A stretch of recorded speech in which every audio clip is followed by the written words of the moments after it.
If there's one thing we can all agree on, it's that cheating is scary.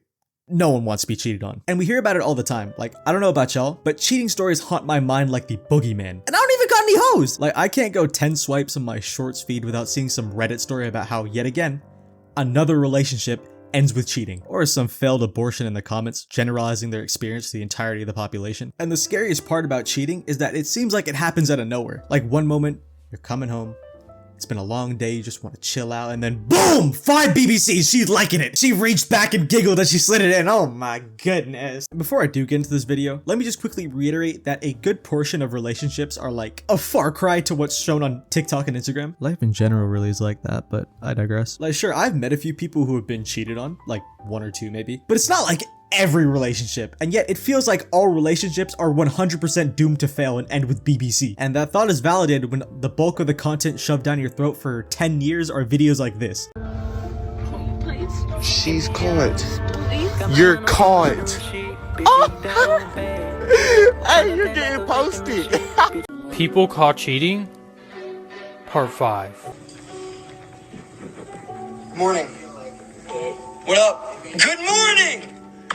Like, I don't need to see this! And it's such a puzzling thought for me, and it probably is for 99% of people as well. Why do some people commit to someone and then cheat instead of just break up? Like, is that not just the easier option? Why do you have so much time on your hands? Get a job! Well, ponder no longer, my children, because with the power of sugar, spice, and furious masturbation, I've cracked the code. So listen up, get comfy, and begin jelking, because I'm about to explain my theory as to why cheating happens and how you can avoid it. So to understand the angle I'm taking on the subject, I first want to bring forth the theory of attachment styles. And I know this is very INFJ Myers-Briggs test self-diagnosis of me, but I subscribe heavy to this topic because it's not only pretty well researched, but it's something I think every person on earth should be more clued up on, because you can learn a lot about yourself by applying the ideas in this theory to yourself. So to give you a quick rundown if you don't already know, attachment theory is the idea that people seek familiar love in adulthood. The treatment you receive growing up has a massive impact on your mentality in adulthood. And there are 3 main styles noted in every study done on this subject, which are secure, anxious, and avoidant. Secure is obviously the ideal style to have, as it means you were properly raised and grew up in a more nurtured environment. Whereas anxious and avoidant styles are classed as insecure attachment, forming within children whose parents were absent or inconsistent when attending to their needs. AKA, a lot more people than you think. You sitting here right now probably have an insecure attachment style. And as the theory states, we carry those childhood feelings into our adulthood. Those experiences are kind of frozen and internalized in our brain because it's what you grew up experiencing. You become used to the feeling of unsafety. And this creates either an unshakable fear of abandonment, leading to anxiety in the person being overly clingy, or leads the person to do the exact opposite and push people away because they aren't used to having their needs met consistently by other people. So to put it in layman's terms,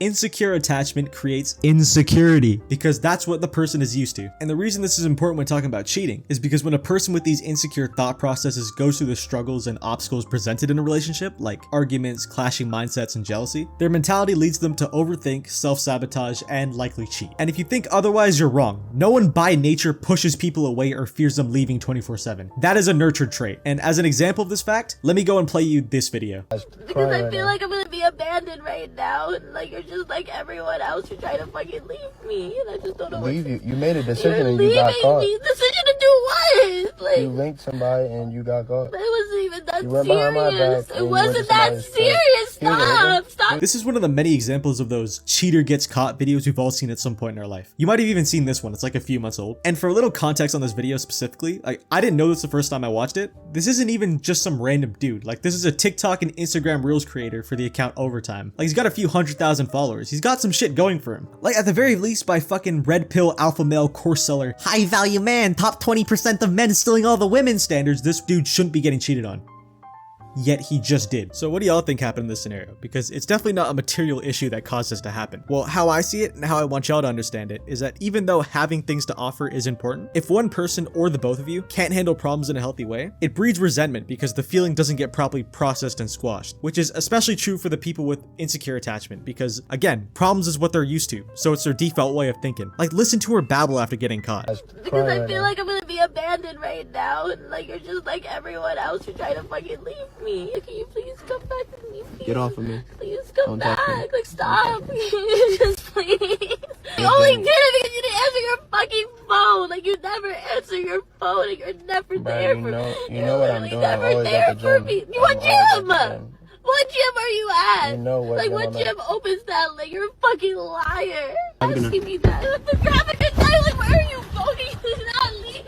Oh yeah, she definitely don't have a father. And it isn't even just this video. This is how 99% of these cheater gets caught videos we see go down. The cheater in question either cries like a child, throws a temper tantrum like a child, deflects blame like a child would. Basically, they act like children. And I hate to label people with shit, like I don't know this person personally, I'm just an armchair psychologist at the end of the day. But by her repeatedly reiterating her thoughts of how he was trying to leave her, trying to accuse him of cheating on her, I don't think this is 100% blatant manipulation, because this kind of shit is something a scary amount of people do nowadays, believe it or not. I think the projecting and deflecting most cheaters do when they're caught is more so a byproduct of self-sabotage and feeling unfulfilled, but also being too in their own heads to voice their concerns. And this is why everyone should become more aware of this trait, because by holding onto and harboring resentment you can't or won't ever express, it needlessly destroys the connection between you both. And I'm not just talking out my ass here, like it's a documented fact that the #1 cause of cheating for both men and women is a breakdown or lack of connection between the people. And it's ambiguous for the reason as to why the breakdown happens, but why I believe it happens in most cases is because people are such bad communicators. And I believe the root cause of this inability to open up is the insecure attachment, because only someone who, for instance, never got the chance to express themselves at home would think in their heads it's easier to avoid confrontation and just bottle it all up, until it eventually just explodes out as a built-up fury of mouth hell. Which, if you didn't already know, it may be the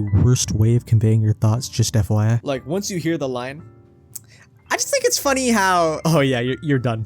You're done, buddy. She's about to unleash months of built-up feelings in the span of 20 minutes. And I know this is the case for most people because I've seen it. I've seen it so many times throughout my life. And you've seen it too. Most people do anything but voice what's bugging them, and will instead let the anger marinate in their brains and then run off to tell their friends only their side of the story so they can feel right. And again, I believe it's upbringing that causes this. Like, I'll put it another way. Have any of you heard the phrase inner child before? I know, you probably think I believe in crystals and shit, but just hear me out. It's another idea that's kind of similar to the attachment theory, which states that we retain and carry our childhood traits and feelings into adulthood. And these traits are revealed in front of people we feel safe around. And this makes sense when you think about it, because when you love somebody, you do and say shit you thought you'd never utter in your life. Like, for instance, why do you think couples baby talk each other? Like, it's in the name.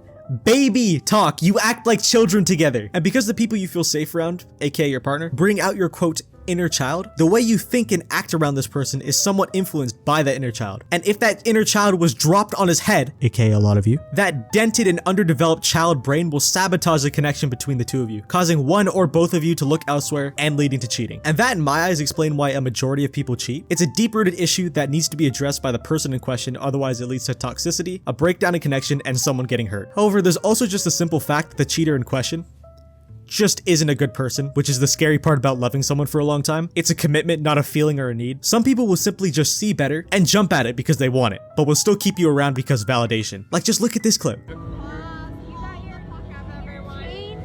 I think y'all boyfriend just bumped left y'all. Yeah, they did. But they're good.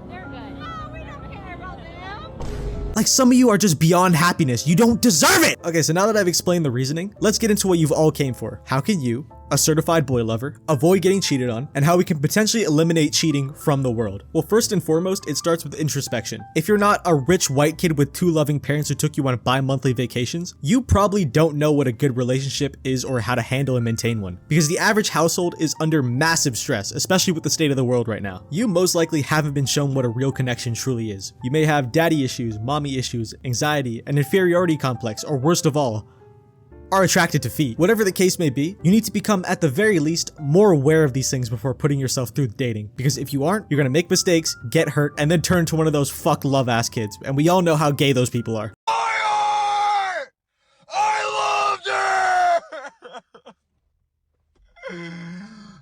And once you've done that, the next step, which seems to be the hardest for a lot of people, is learning to fucking verbalize your problems. Communication is something every relationship lacks. A lot of you motherfuckers out there would build a functional spaceship, find a new Earth, and fully colonize it if it meant you didn't have to admit you were wrong. And it peeves me so hard. Like, I swear, people say dating is mudded in this day and age, yet do this bullshit. So let me make this abundantly clear. In a potentially lifelong partnership between two people, keep in mind, you should be able to express your emotions and feel safe in doing so. It doesn't matter if you're a man, woman, Zemzir, or my ass cheek. If you feel upset with the person you could marry in the future, you should work it out with them and not your fuck ass 300-pound fridge protecting linebacker built city girlfriends. And if you're stressing about something and the person you're with doesn't show that they're making an effort to fix the problem, like you've given them the chance and they haven't delivered, at that point, don't make excuses for them. Do yourself a service, save yourself the time, and leave. Because as I said earlier, a sense of safety and a strong strong connection are crucial and mandatory for any type of relationship. You're most vulnerable around this person, inner child shit, remember? And thus you shouldn't ever feel invalidated and or gaslit into thinking you're overreacting or getting mad for no reason, because there likely is a reason, a deep-seated insecure reason, but a reason nonetheless. And what you for damn sure shouldn't do is run off and vent to other people and not speak to each other for days on end. And if you don't feel there will ever be security in your situation, again, save yourself the trouble and leave. Grow a pair, even if you're a girl. Like, I know how daunting it can feel to start again with someone else, because when you think along those lines, you think about all the good memories you had and try to salvage the shit. But like, there are billions of men and women on this planet, millions of which could be just as, if not more compatible with you than the person you're currently with. So if your needs aren't being met and the other person has proven they aren't committed to fulfill those needs, you got too much to live for to put up with that. And whether you listen to me or not, just remember this: the more you disrespect yourself by being this person's doormat for validation,